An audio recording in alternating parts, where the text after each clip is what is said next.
राधे राधे। आप सभी का आपके अपने YouTube चैनल सुलोचना की भजन मंडली पर बहुत बहुत स्वागत है। ओम श्री बृहस्पति नमः। देव गुरु बृहस्पति को बुद्धि और शिक्षा का कारक माना जाता है। गुरुवार को बृहस्पति देव की पूजा करने से धन, विद्या, मान सम्मान, प्रतिष्ठा और मनोवांछित फल की प्राप्ति होती है। धार्मिक ग्रंथों के अनुसार गुरुवार को बृहस्पति देव की पूजा करने का विधान है, इसलिए आज रसपान कीजिए गुरुवार व्रत कथा का। अगर आप नए हैं तो चैनल को सब्सक्राइब करें और बेल आइकॉन को दबाना ना भूलें। कथा को सुनने के बाद कमेंट बॉक्स में ओम श्री बृहस्पति नमः लिखना ना भूलें। प्राचीन काल की बात है।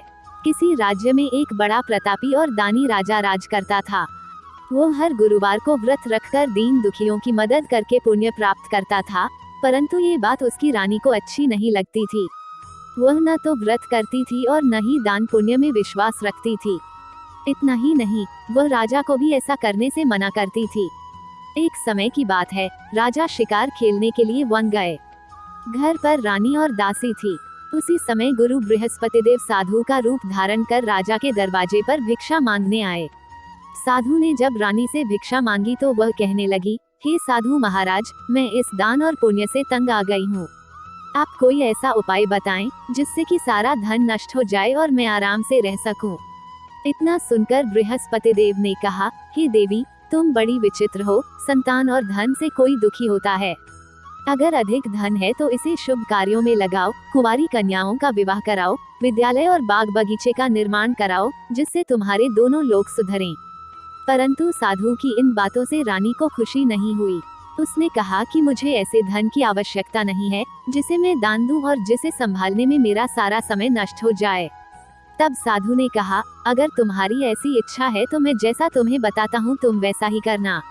गुरुवार के दिन तुम घर को गोबर से लीपना, अपने बालों को पीली मिट्टी से धोना, राजा से हजामत बनाने को कहना, भोजन में मांस मदिरा का प्रयोग करना, कपड़े धोबी के यहाँ धुलने देना। इस प्रकार 7 बृहस्पतिवार करने से तुम्हारा समस्त धन नष्ट हो जाएगा। इतना कहकर साधु के रूप में बृहस्पति देव अंतर्ध्यान हो गए। साधु के अनुसार कई बातों को पूरा करते हुए रानी को केवल 3 बृहस्पतिवार ही बीते थे कि उसकी समस्त धन संपत्ति नष्ट हो गई। भोजन के लिए राजा का परिवार तरसने लगा। तब एक दिन राजा ने रानी से बोला कि हे रानी, तुम यहीं रहो, मैं दूसरे देश को जाता हूँ, क्योंकि यहाँ पर सभी लोग मुझे जानते हैं, इसलिए मैं कोई छोटा कार्य नहीं कर सकता। ऐसा कहकर राजा दूसरे देश चला गया। वहाँ वह जंगल से लकड़ी काटकर लाता और शहर में बेचता। इस तरह वह अपना जीवन व्यतीत करने लगा। इधर राजा के परदेश जाते ही रानी और दासी दुखी रहने लगी। एक बार जब रानी और दासी को 7 दिन तक बिना भोजन के रहना पड़ा, तो रानी ने अपनी दासी से कहा, हे दासी, पास ही के नगर में मेरी बहन रहती है। वह बड़ी धनवान है, तू उसके पास जा और कुछ ले आ, ताकि थोड़ी बहुत गुजर बसर हो जाए। दासी रानी की बहन के पास गई। उस दिन गुरुवार था और रानी की बहन उस समय बृहस्पतिवार व्रत की कथा सुन रही थी। दासी ने रानी की बहन को अपनी रानी का संदेश दिया, लेकिन रानी की बड़ी बहन ने कोई उत्तर नहीं दिया।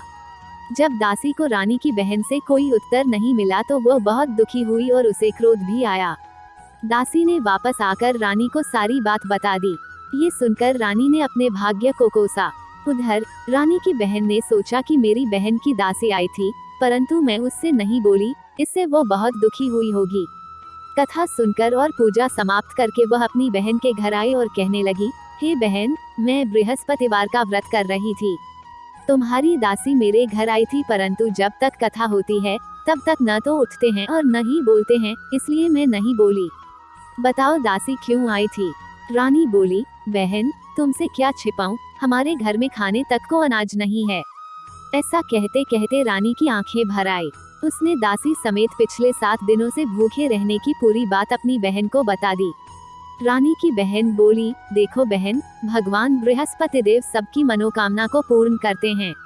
देखो, शायद तुम्हारे घर में अनाज रखा हो। पहले तो रानी को विश्वास नहीं हुआ, पर बहन के आग्रह करने पर उसने अपनी दासी को अंदर भेजा तो उसे सचमुच अनाज से भरा एक घड़ा मिल गया। ये देखकर दासी को बड़ी हैरानी हुई। दासी रानी से कहने लगी, हे रानी, जब हमको भोजन नहीं मिलता तो हम व्रत ही तो करते हैं, इसलिए क्यों न इनसे व्रत और कथा की विधि पूछ ली जाए, ताकि हम भी व्रत कर सकें। तब रानी ने अपनी बहन से बृहस्पतिवार व्रत के बारे में पूछा। उसकी बहन ने बताया, बृहस्पतिवार के व्रत में चने की दाल और मुनक्का केले की जड़ में अर्पित करें तथा दीपक जलाएं, व्रत कथा सुने और पीला भोजन ही करें। इससे बृहस्पति देव और भगवान विष्णु प्रसन्न होते हैं। व्रत और पूजा की विधि बताकर रानी की बहन अपने घर को लौट गई। 7 दिन के बाद जब गुरुवार आया तो रानी और दासी ने व्रत रखा। वह घुड़साल में जाकर चना और गुड़ लेकर आई, फिर उससे केले की जड़ तथा विष्णु भगवान की पूजा की। अब पीला भोजन की चिंता को लेकर दोनों बहुत दुखी हुई। चूंकि उन्होंने व्रत रखा था इसलिए बृहस्पति देव उनसे प्रसन्न थे। वो एक साधारण व्यक्ति का रूप धारण कर 2 थालों में पीला भोजन दासी को दे गए। भोजन पाकर दासी प्रसन्न हुई और फिर रानी के साथ मिलकर भोजन ग्रहण किया। उसके बाद वह सभी गुरुवार को व्रत और पूजा करने लगी। बृहस्पति देव की कृपा से उनके पास फिर से धन संपत्ति आ गई, परंतु रानी फिर से पहले की तरह आलस्य करने लगी। तब दासी बोली, देखो रानी, तुम पहले भी इस प्रकार आलस्य करती थी, तुम्हें धन रखने में कष्ट होता था, इस कारण सभी धन नष्ट हो गया और अब जब देव बृहस्पति की कृपा से धन मिला है तो तुम्हें फिर से आलस्य होने लगा है। रानी को समझाते हुए दासी कहती है कि बड़ी मुसीबतों के बाद हमने ये धन पाया है, इसलिए हमें दान पुण्य करना चाहिए, भूखों को भोजन कराना चाहिए और धन को शुभ कार्यों में खर्च करना चाहिए। इससे तुम्हारे कुल का यश बढ़ेगा, स्वर्ग की प्राप्ति होगी और पितृ प्रसन्न होंगे। दासी की बात मानकर रानी अपना धन शुभ कार्यों में खर्च करने लगी। इससे पूरे नगर में उसका यश बढ़ने लगा। एक दिन रानी और दासी आपस में विचार करने लगी कि न जाने राजा किस दशा में होंगे, उनकी कोई खोज खबर भी नहीं है। उन्होंने श्रद्धा पूर्वक गुरु बृहस्पति भगवान से प्रार्थना की कि राजा जहाँ कहीं भी हो, शीघ्र वापस आ जाएं। उधर राजा परदेश में बहुत दुखी रहने लगा। वो प्रतिदिन जंगल से लकड़ी बीनकर लाता और उसे शहर में बेचकर अपने दुखी जीवन को बड़ी कठिनता से व्यतीत करता।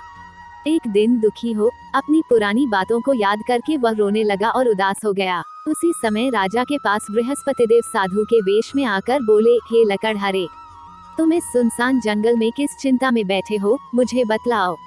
यह सुन राजा के नेत्रों में जल भर आया। साधु की वंदना कर राजा ने अपनी संपूर्ण कहानी सुना दी। महात्मा दयालु होते हैं। वे राजा से बोले, हे राजा, तुम्हारी पत्नी ने बृहस्पति देव के प्रति अपराध किया था, जिसके कारण तुम्हारी यह दशा हुई। अब तुम चिंता मत करो, भगवान तुम्हें पहले से अधिक धन देंगे। देखो, तुम्हारी पत्नी ने बृहस्पतिवार का व्रत प्रारंभ कर दिया है। अब तुम भी बृहस्पतिवार का व्रत करके चने की दाल व गुड़ जल के लोटे में डालकर केले का पूजन करो। फिर कथा कहो या सुनो, भगवान तुम्हारी सब कामनाओं को पूर्ण करेंगे। साधु की बात सुनकर राजा बोला, हे प्रभु, लकड़ी बेचकर तो इतना पैसा भई नहीं बचता जिससे भोजन के उपरांत कुछ बचा सकूं। मैंने रात्रि में अपनी रानी को व्याकुल देखा है। मेरे पास कोई साधन नहीं जिससे उसका समाचार जान सकूं। फिर मैं कौन सी कहानी कहूं, यह भी मुझको मालूम नहीं है। साधु ने कहा, हे राजा, मन में बृहस्पति भगवान के पूजन व्रत का निश्चय करो, वे स्वयं तुम्हारे लिए कोई राह बना देंगे। बृहस्पतिवार के दिन तुम रोजाना की तरह लकड़ियां लेकर शहर में जाना। तुम्हें रोज से दुगुना धन मिलेगा, जिससे तुम भली भांति भोजन कर लोगे तथा बृहस्पति देव की पूजा का सामान भी आ जाएगा। जो तुमने बृहस्पतिवार की कहानी के बारे में पूछा है वह इस प्रकार है। बृहस्पति देव की कहानी स्टोरी। प्राचीन काल में एक बहुत ही निर्धन ब्राह्मण था। उसके कोई संतान न थी। वो नित्य पूजा पाठ करता। उसकी स्त्री न स्नान करती और न किसी देवता का पूजन करती। इस कारण ब्राह्मण देवता बहुत दुखी रहते थे। भगवान की कृपा से ब्राह्मण के यहाँ एक कन्या उत्पन्न हुई। कन्या बड़ी होने लगी। प्रातः स्नान करके वह भगवान विष्णु का जप करती। बृहस्पतिवार का व्रत भी करने लगी। पूजा पाठ समाप्त कर पाठशाला जाती तो अपनी मुट्ठी में जौ भर के ले जाती और पाठशाला के मार्ग में डालती जाती। लौटते समय वही जौ स्वर्ण के हो जाते तो उनको बीनकर घर ले आती। एक दिन वो बालिका सूप में उन सोने के जौ को फटक कर साफ कर रही थी कि तभी उसकी माँ ने देख लिया और कहा कि हे बेटी, सोने के जौ को फटकने के लिए सोने का सूप भी तो होना चाहिए। दूसरे दिन गुरुवार था। कन्या ने व्रत रखा और बृहस्पति देव से सोने का सूप देने की प्रार्थना की। बृहस्पति देव ने उसकी प्रार्थना स्वीकार कर ली। रोजाना की तरह वह कन्या जौ फैलाती हुई पाठशाला चली गई। पाठशाला से लौटकर जब वह जौ बीन रही थी तो बृहस्पति देव की कृपा से उसे सोने का सूप मिला। उसे वह घर ले आए और उससे जौ साफ करने लगी। परंतु उसकी माँ का वही ढंग रहा। एक दिन की बात है, कन्या सोने के सूप में जब जौ साफ कर रही थी, उस समय उस नगर का राजकुमार वहां से निकला। कन्या के रूप और कार्य को देखकर वह उस पर मोहित हो गया। राजमहल आकर वह भोजन तथा जल त्याग कर उदास होकर लेट गया। राजा को जब राजकुमार दघारा अन्न जल त्यागने का समाचार ज्ञात हुआ तो अपने मंत्रियों के साथ वह अपने पुत्र के पास गया और कारण पूछा। राजकुमार ने राजा को उस लड़की के घर का पता भी बता दिया। मंत्री उस लड़की के घर गया। मंत्री ने ब्राह्मण के समक्ष राजा की ओर से निवेदन किया। कुछ ही दिन बाद ब्राह्मण की कन्या का विवाह राजकुमार के साथ संपन्न हो गया। कन्या के घर से जाते ही ब्राह्मण के घर में पहले की भांति गरीबी का निवास हो गया। एक दिन दुखी होकर ब्राह्मण अपनी पुत्री से मिलने गए। बेटी ने पिता की अवस्था को देखा और अपनी माँ का हाल पूछा। ब्राह्मण ने सभी हाल कह सुनाया। कन्या ने बहुत सा धन देकर अपने पिता को विदा कर दिया, लेकिन कुछ दिन बाद फिर वही हाल हो गया। ब्राह्मण फिर अपनी कन्या के यहाँ गया और सभी हाल कहा तो पुत्री बोली, हे पिताजी, आप माताजी को यहाँ लिवा लाओ, मैं उन्हें वो विधि बता दूंगी जिससे गरीबी दूर हो जाए। ब्राह्मण देवता अपनी स्त्री को साथ भगवान का पूजन करो तो सब दरिद्रता दूर हो जाएगी।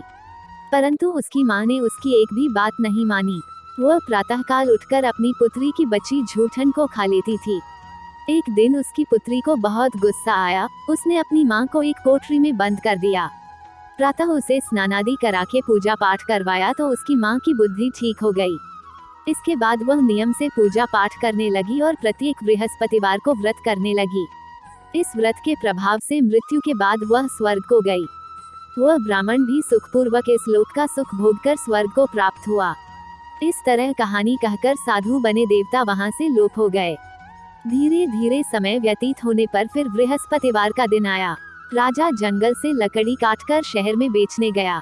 उसे उस दिन और दिनों से अधिक धन मिला। राजा ने चना, गुड़ आदि लाकर बृहस्पतिवार का व्रत किया। उस दिन से उसके सभी क्लेश दूर हुए।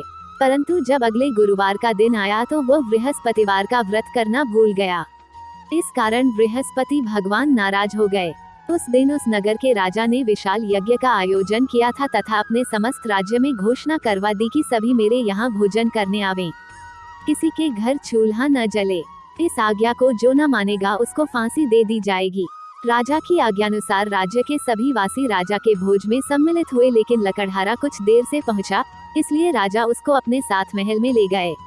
जब राजा लकड़हारे को भोजन करा रहे थे तो रानी की दृष्टि उस खूंटी पर पड़ी जिस पर उसका हार लटका हुआ था। उसे हार खूंटी पर लटका दिखाई नहीं दिया। रानी को निश्चय हो गया कि मेरा हार इस लकड़हारे ने चुरा लिया है। उसी समय सैनिक बुलवाकर उसको जेल में डलवा दिया। लकड़हारा जेल में विचार करने लगा कि न जाने कौन से पूर्वजन के कर्म से मुझे यह दुख प्राप्त हुआ है, और जंगल में मिले साधु को याद करने लगा। तत्काल बृहस्पतिदेव साधु के रूप में प्रकट हो गए और कहने लगे, अरे मूर्ख, तूने बृहस्पति देवता की कथा नहीं की, उसी कारण तुझे यह दुख प्राप्त हुआ है। अब चिंता मत कर। बृहस्पतिवार के दिन जेल खाने के दरवाजे पर तुझे 4 पैसे पड़े मिलेंगे। उनसे तू बृहस्पतिवार की पूजा करना तो तेरे सभी कष्ट दूर हो जाएंगे। अगले बृहस्पतिवार उसे जेल के दघार पर 4 पैसे मिले। राजा ने पूजा का सामान मंगवाकर कथा कही और प्रसाद बांटा। उसी रात्रि में बृहस्पतिदेव ने उस नगर के राजा को स्वप्न में कहा, हे राजा, तूने जिसे जेल में बंद किया है उसे कल छोड़ देना, वह निर्दोष है। राजा प्रातःकाल उठा और खूंटी पर हार टंगा देखकर लकड़हारे को बुलाकर क्षमा मांगी तथा राजा के योग्य सुंदर वस्त्र आभूषण भेंटकर उसे विदा किया। गुरुदेव की आज्ञानुसार राजा अपने नगर को चल दिया। राजा जब नगर के निकट पहुंचा तो उसे बड़ा ही आश्चर्य हुआ। नगर में पहले से अधिक बाग, तालाब और कुएं तथा बहुत सी धर्मशालाएं, मंदिर आदि बने हुए थे। राजा ने पूछा कि यह किसका बाग और धर्मशाला है। तब नगर के सब लोग कहने लगे कि यह सब रानी और दासी दघारा बनवाए गए हैं। राजा को आश्चर्य हुआ और गुस्सा भी आया कि उसकी अनुपस्थिति में रानी के पास धन कहां से आया होगा। जब रानी ने यह खबर सुनी कि राजा आ रहे हैं तो उसने अपनी दासी से कहा, हे दासी, देख, राजा हमको कितनी बुरी हालत में छोड़ गए थे। वो हमारी ऐसी हालत देखकर लौट न जाएं, इसलिए तू दरवाजे पर खड़ी हो जा।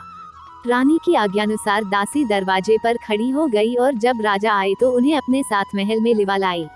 तब राजा ने क्रोध करके अपनी तलवार निकाली और पूछने लगा, बताओ, यह धन तुम्हें कैसे प्राप्त हुआ है। तब रानी ने सारी कथा कह सुनाई। राजा ने निश्चय किया कि मैं रोजाना दिन में 3 बार कहानी कहा करूंगा और रोज व्रत किया करूंगा। अब हर समय राजा के दुपट्टे में चने की दाल बंधी रहती तथा दिन में 3 बार कथा कहता। एक रोज राजा ने विचार किया कि चलो अपनी बहन के यहाँ हो आऊं। इस तरह का निश्चय कर राजा घोड़े पर सवार हो अपनी बहन के यहाँ चल दिया। मार्ग में उसने देखा कि कुछ आदमी एक मुर्दे को लिए जा रहे हैं। उन्हें रोककर राजा कहने लगा, अरे भाइयों, मेरी बृहस्पतिवार की कथा सुन लो। वे बोले, लो, हमारा तो आदमी मर गया है, इसको अपनी कथा की पड़ी है। परंतु कुछ आदमी बोले, अच्छा कहो, हम तुम्हारी कथा भी सुनेंगे। राजा ने दाल निकाली और कथा कहनी शुरू कर दी। जब कथा आधी हुई तो मुर्दा हिलने लगा और जब कथा समाप्त हुई तो राम राम करके वह मुर्दा खड़ा हो गया। राजा आगे बढ़ा। उसे चलते चलते शाम हो गई। आगे मार्ग में उसे एक किसान खेत में हल चलाता मिला। राजा ने उससे कथा सुनने का आग्रह किया, लेकिन वह नहीं माना। राजा आगे चल पड़ा। राजा के हटते ही बैल पछाड़ खाकर गिर गए तथा किसान के पेट में बहुत जोर से दर्द होने लगा। उसी समय किसान की माँ रोटी लेकर आई। उसने जब देखा तो अपने पुत्र से सब हाल पूछा। बेटे ने सभी हाल बता दिया। बुढ़िया दौड़ दौड़ी उस घुड़सवार के पास पहुंची और उससे बोली, मैं तेरी कथा सुनूंगी, तू अपनी कथा मेरे खेत पर ही चलकर कहना। राजा ने लौटकर बुढ़िया के खेत पर जाकर कथा कही, जिसके सुनते ही बैल खड़े हो गए तथा किसान के पेट का दर्द भी बंद हो गया। राजा अपनी बहन के घर पहुंच गया। बहन ने भाई की खूब मेहमानी की। दूसरे रोज प्रातःकाल राजा जागा तो वह देखने लगा कि सब लोग भोजन कर रहे हैं। राजा ने अपनी बहन से जब पूछा, ऐसा कोई मनुष्य है जिसने भोजन नहीं किया हो, जो मेरी बृहस्पतिवार की कथा सुन ले। बहन बोली, हे भैया, यह देश ऐसा ही है, यहाँ लोग पहले भोजन करते हैं, बाद में काम करते हैं। फिर वह एक कुम्हार के घर गई, जिसका लड़का बीमार था। उसे मालूम हुआ कि उसके यहाँ 3 दिन से किसी ने भोजन नहीं किया है। रानी ने अपने भाई की कथा सुनने के लिए कुम्हार से कहा। वह तैयार हो गया। राजा ने जाकर बृहस्पतिवार की कथा कही, जिसको सुनकर उसका लड़का ठीक हो गया। अब तो राजा को प्रशंसा होने लगी। एक दिन राजा ने अपनी बहन से कहा, हे बहन, मैं अब अपने घर जाऊंगा, तुम भी तैयार हो जाओ। राजा की बहन ने अपनी सास से अपने भाई के साथ जाने की आज्ञा मांगी। सास बोली, हाँ चली जा, मगर अपने लड़कों को मत ले जाना, क्योंकि तेरे भाई की कोई संतान नहीं होती है। बहन ने अपने भाई से कहा, हे भैया, मैं तो चलूंगी, मगर कोई बालक नहीं जाएगा। अपनी बहन को भी छोड़कर दुखी मन से राजा अपने नगर को लौट आया। राजा ने अपनी रानी से सारी कथा बताई और बिना भोजन किए वह शैया पर लेट गया।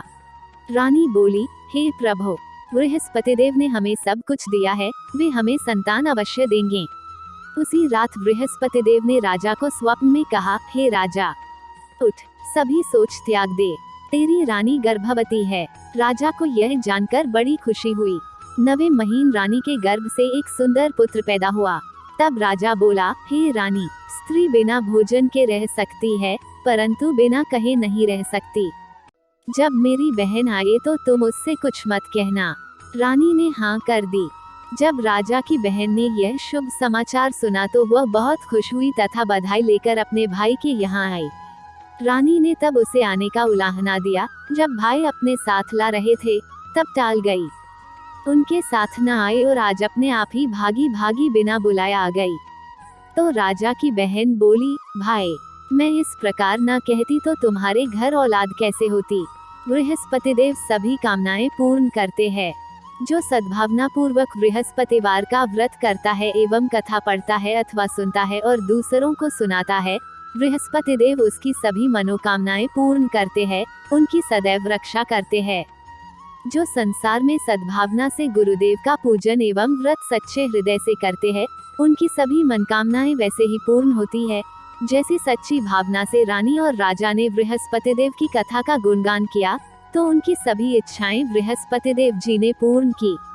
अनजाने में भी बृहस्पतिदेव की उपेक्षा न करें, ऐसा करने से सुख शांति नष्ट हो जाती है। इसलिए सबको कथा सुनने के बाद प्रसाद लेकर जाना चाहिए। हृदय से उनका मनन करते हुए जयकारा बोलना चाहिए। इति श्री बृहस्पतिवार व्रत कथा।